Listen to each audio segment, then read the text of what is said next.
everybody, it is I, Gannon, back here with another video. Today we're talking about Star Trek, and today I really wanted to talk about the Spore drive and why I think it's really one of Star Trek Discovery's strongest assets. Why I like it and why I think it's a good idea to have in the Star Trek universe, and also we do need to talk about the small possibility, well not actually that small, it's actually kind of a big possibility, that the displacement-activated Spore hub drive might have a lifespan and that there have been very recent dumb events that could render the drive as possibly dangerous for the universe and unreliable, which I don't really want to happen for many reasons, as I'll soon get into. Now, there are a bunch of different cool drive and propulsion systems in Star Trek, used by many different races scattered across the entire galaxy. You've got your coaxial warp drive, your quantum slipstream drives, your temporal displacement drives, even spatial trajectors. But all these drives, especially the temporal displacement drive, all have one common feature. They're all long forgotten means of transportation that the Federation has explored but chosen not to pursue in the current canon, because in the event that the Federation learns to use anything that makes warp drive totally obsolete, it will upset the balance in the Force. Like, the Force will literally become extremely unbalanced. Fans will get super salty because the fun of exploring space and meeting new and potentially threatening more powerful species and entities is that you're limited by an actual engine that has limits in a quantifiable speed and distance, whereas a lot of these other drives and transporters allow you to just totally skip that step, and some just kind of allow you to bend space and time to your own will, making you a literal god. A big reason why I believe a usable transwarp drive will never be canon in the Star Trek universe is just it's way too powerful. There are way too many plot holes, and the moment any of these factions or any of these species gets their hands on it, it's just game over for everybody else. And also, definitely don't hit me with that, but Gannon, the Borg totally used transwarp drives, what are you talking about? Cha boy, you definitely know that the transwarp conduits and systems that the Borg used in Voyager are nothing like an all-in-one transwarp drive that just works and works on a single vessel. They had a bunch of different space docks and everything that made their transwarp conduits usable. Also, when you travel through those transwarp conduits, they're almost like wormholes. It's not really like using an actual transwarp drive. It takes time to get through them. All these drives, one way or another, have become obsolete or just banned and deemed too dangerous to the laws of temporal mechanics. Hell, they even tried to put classic warp drive on the hit list. Am I the only one who thinks that episode 9 of season 7, titled Force of Nature, just should not exist? This is an episode where the Next Generation tried to implement a clear comparison between warp drive and fossil fuels, saying that there were areas of subspace that are susceptible to being corrupted and destroyed by prolonged use of warp drives. At the end of the episode, they try to combat this by limiting the speeds of all Federation vessels to warp 5 in areas that are susceptible of being polluted, and they advise that all other species do the same. I think they referenced the speed restrictions one more time in season 7 and just never gave a shit about this or referenced it ever again. Like, it just doesn't even make sense to me. The galaxy is so big and there are many other races utilizing warp drive long before the humans or the Federation got it, and it's just so stupid that they acted like it was a good idea for one starship of millions in the 24th century to finally realize that warp drive is bad for the environment, is bad for subspace. It was just so silly. You'd assume that this would have happened somewhere else, to some other unlucky planet, and they would have caught wind that something was up, especially since this can only happen if you're obviously a spacefaring species or very close to what I assume to be many other spacefaring species. The Spore drive, however, is very cool to me because I actually believe that it could exist now in Star Trek canon for the remainder of the timeline, now that the Starship Discovery has found its place in the 32nd century. The latest episode confirming that the Federation now plans to distribute the Spore drive among the other ships in the fleet has me going bonkers, for real. One of the original complaints about the Spore drive from fans witnessing it in its introduction in season 1 is that its mere existence is kind of a huge canon issue. This technology was way too powerful to have in an era that predates even Kirk commanding the Enterprise. This was fixed in a decently clever way in the season 2 finale of Star Trek Discovery, however, where it's implied that the Federation totally ignored the previous existence of Discovery and its advanced technology as to eliminate any possibility that the Section 31 created control AI may come back and destroy all life in the galaxy. This is the reason why I think the site-to-site transport fiasco that happened in season 1 also can just kind of be decently explained. I feel like since the Discovery was such an advanced ship, it was probably the first one to actually get site-to-site transport capabilities, but the moment it went to the 32nd century, they're like, okay, let's forget about site sight to sight for at least another 50 years or something. The Spore drive is a drive that allows you to teleport anywhere in the known universe by harnessing the power of the mycelial network. This technology was produced by Paul Stamets and Justin Straw and utilized a species of fungus known as Prototaxites stellaviatori. I hope I said that slightly even remotely right. And with the implementation of a navigational host such as the Tardigrade or even Stamets himself, allows a starship to enter an area's subspace where the mycelial network spans across all of the known universe. And up until now, the biggest con of using this was finding a way to like use a navigator safe and ethically. Obviously, before they were using the Tardigrade and exploiting it, and it was actually one of the very few explicit vegan messages that have happened in Star Trek. It's actually the only time I think they've done like an explicit vegan message that spans it across an entire episode. It's not just kind of a mention of animal rights and like not taking advantage of lower species in the future, which is another reason why I love the Spore drive. It now seems also that a large portion of the community theorizes that this new stupid dystopian disaster that's being introduced in the new season could possibly be a result of prolonged Spore drive usage in the 32nd century. And this is just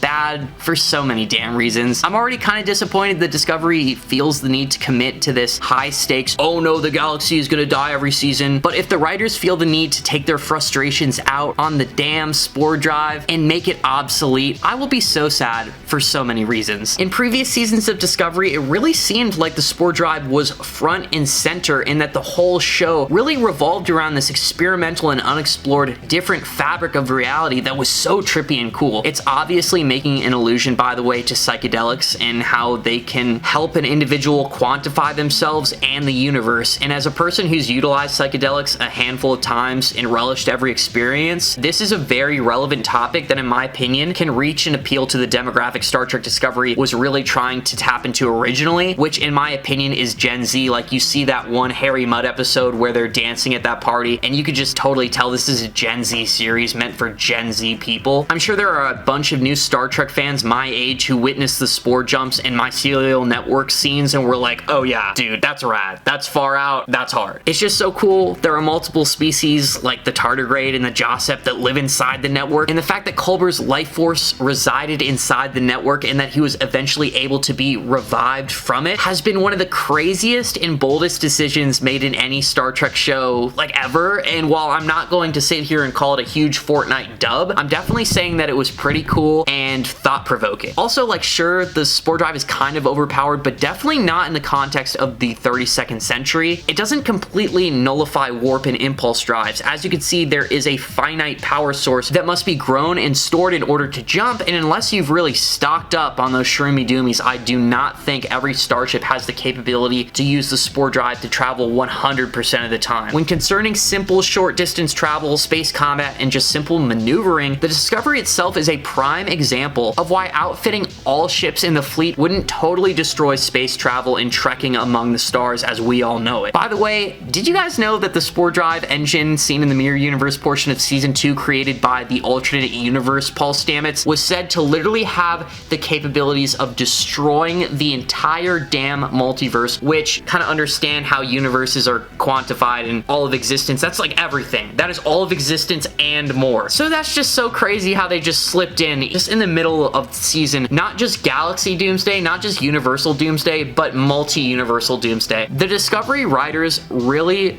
like high stakes shit, and it is so ridiculous. Also, in my opinion, after Star Trek's Discovery's conclusion, it's very unlikely that this portion of the timeline is going to be overly explored and built upon again anytime soon, if not ever. There won't be much of an issue with people worrying about how Spore drives will affect Star Trek when we probably won't even get to see too much of it. And if you ask me, the next fully original Trek series with a new captain and crew will probably take place in the lower decks portion of the timeline after all the events of the 24th century shows from the 90s have wrapped up. But yeah, the Spore drive is sick, and up until now, it's been a totally rad and environmentally friendly thing. It's been a huge asset that for me is a big reason why I'll probably always like Season 1 and 2 more than 3 and 4, because it was truly a new frontier that appealed to me. I would like to see the Spore drive be permanently a part of Starfleet's history history, and the fact that they've waited until Discovery got to the 32nd century to do so just seems so appropriate, and it would be the variable that would truly make 32nd century Trek feel like it's supposed to feel. Like, they've already done a pretty great job with the new programmable matter and floating nacelles and sleek new ship designs, but we have to get the whole fleet using the cool, trippy mushroom drives. And if they feel the need to vilify it as some pollutant to the fabric of the galaxy and pull a Force of Nature Part 2, I'll actually be kind of salty, like really salty. But with all that being said, what do you guys think? Do you like the Spore drive as much as I do, or do you think it's silly, overpowered, and inappropriate? Also, do you think the Spore drive will be made obsolete and unreliable, or do you guys think it is here to stay? Leave it down in the comments below. I love YouTube comments. They're literally my favorite thing in the entire known universe. Join my Discord for discourse about the topics discussed here on the channel. And if you like any of the content that you see here, I would be very flattered if you were to subscribe. I am getting a neck tattoo, my first one at 1,000 subscribers, so if you want to see me potentially embarrass myself, be sure to slap that big red button. Thank you again for watching another one of my videos. I really appreciate it. Hope you guys have a good rest of your week, and I'm gonna have to see you